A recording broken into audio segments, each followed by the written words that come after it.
नमस्कार मित्रों। आज हम बात करने जा रहे हैं वक्री ग्रहों की। कौन कौन ग्रह वक्री होने जा रहे हैं और कितने दिनों के लिए वक्री ग्रह हैं, हमारी राशि पर इनका क्या प्रभाव पड़ेगा। हमारा उद्देश्य आपके जीवन को सुखी व खुशहाल बनाना।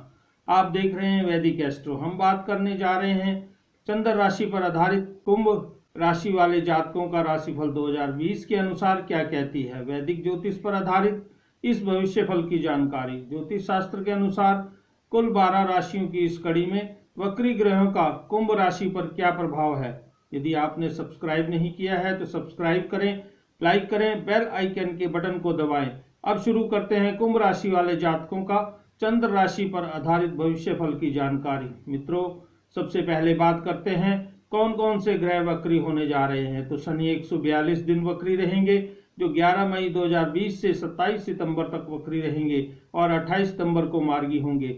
उसके बाद शुक्र 13 मई से वक्री हो चुके हैं और 13 जून तक वक्री रहेंगे। उसके बाद वे मिथुन राशि में चले जाएंगे और देवगुरु बृहस्पति 14 मई को वक्री हो रहे हैं और 28 जून तक मकर राशि में वक्री रहेंगे और 29 जून को धनु राशि में प्रवेश करेंगे और सितंबर तक वक्री रहेंगे। मित्रों, राहु केतु तो वैसे ही वक्री चलते हैं, तो हमारे मन में एक सवाल आता है, वक्री ग्रह हैं क्या।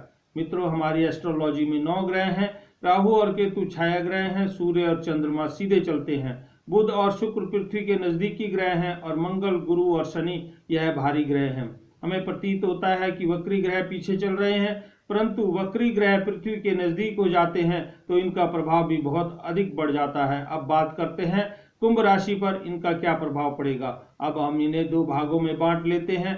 पहला 11 मई से 28 जून तक और दूसरा 29 जून से 28 सितंबर तक। सबसे पहले बात करते हैं 11 मई से 28 जून तक की। मित्रों, लग्नेश व द्वादेश में शनि वक्री हैं और धनेश व लाभेश में गुरु वक्री हैं। चतुर्थेश और भाग्येश में शुक्र वक्री है। यदि हम ध्यान से देखें तो यह समय मिला जुला है, परंतु 29 जून से 28 सितंबर तक का समय आपके अनुकूल आने वाला है। तो अब बात करते हैं 11 मई से 28 जून तक की। तो 12वें घर में शनि जो खर्चे करवा रहे थे उनमें कमी आएगी, क्योंकि यहाँ शनि महाराज एकादश भाव का फल भी देंगे। इसलिए आप कोई भी व्यापार कर रहे हैं उसमें आपको धन प्राप्त होता नजर आ रहा है और आपका काम ऊंचाइयों की तरफ जाता नजर आ रहा है। और जो जॉब कर रहे हैं उनकी तरक्की के चांस दिखाई दे रहे हैं, क्योंकि आपको जो प्रोजेक्ट दिया गया था वह सिर चढ़ गया। तो आपके सीनियर आपसे प्रसन्न होकर आपको प्रमोशन दे सकते हैं, परंतु धन संबंधी मामलों में थोड़ी सावधानी की आवश्यकता है। किसी को उधार धन ना दें, यही धन आपकी दुश्मनी का कारण बन सकता है। इसलिए उधार से बचें व कोई बड़ा निवेश ना करें, इससे भी आपको नुकसान उठाना पड़ सकता है। और मकान व संपत्ति से जुड़े मामलों में भी आपको सावधानी की जरूरत है, या जमीन संबंधी कोई कोर्ट केस चल रहा है तो उसमें भी आपको सतर्क रहने की आवश्यकता है। यहाँ आपने थोड़ी सी लापरवाही की तो आपको नुकसान उठाना पड़ सकता है। और जल्दबाजी में तो कोई भी निर्णय ना लें। कहते हैं ना, जल्दबाजी में लिया हुआ निर्णय नुकसान की तरफ ले जाता है। इसलिए थोड़ा संयम और समझदारी का परिचय दें। और इस समय आपको अपने स्वास्थ्य पर भी ध्यान देने की जरूरत है, क्योंकि कोई बीमारी आपके ऊपर अटैक कर सकती है। इसलिए आपको व साथ में अपने परिवार को भी लेकर योग, ध्यान और प्राणायाम का सहारा लेना चाहिए, ताकि जो भी बीमारी आए वह आप सबके शरीर में ज्यादा असर ना दिखा पाए। इसलिए कहते हैं ना, पहला सुख निरोगी काया।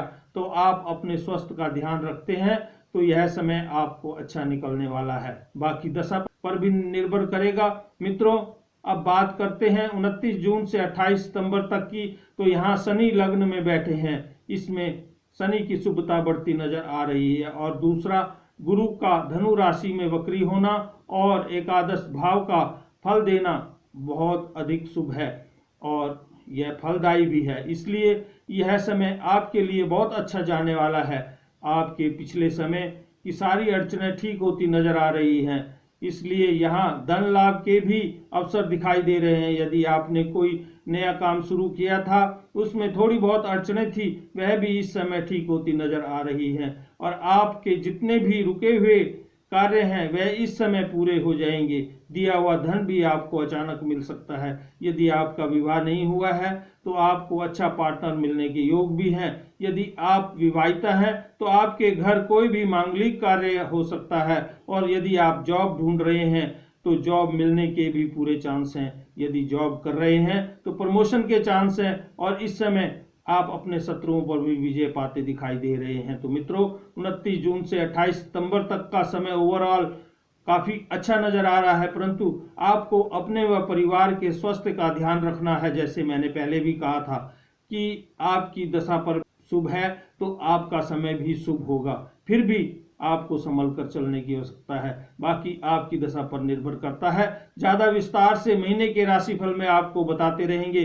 तो यह थी वक्री ग्रहों की स्थिति कुंभ राशि के जातकों की। तो यह रहा आपकी राशि का हाल चंद्र राशि पर आधारित। मित्रों, आप जिस भी ईश्वर को मानते हैं, ईश्वर ने ग्रहों को बहुत ताकत दी है, तभी वे आपको अच्छा बुरा समय दिखाते हैं। इसलिए आपको बताते रहेंगे आपका भविष्य वैदिक एस्ट्रो में। यदि आपने सब्सक्राइब नहीं किया है तो सब्सक्राइब करें, लाइक करें, बेल आइकन के बटन को दबाएं और शेयर करना ना भूलें। कहते हैं शीशा और रिश्ता दोनों नाजुक होते हैं, पर दोनों में अंतर यह है कि शीशा गलती से टूट जाता है और रिश्ता गलतफहमी से। इसलिए खास रिश्तों को अपनापन देते हुए अपने सफर में आगे बढ़े। इसी के साथ फिर मिलते हैं अगले राशिफल में। तब तक हंसते रहें, मुस्कुराते रहें और देखते रहें वैदिक एस्ट्रो। हर हर महादेव।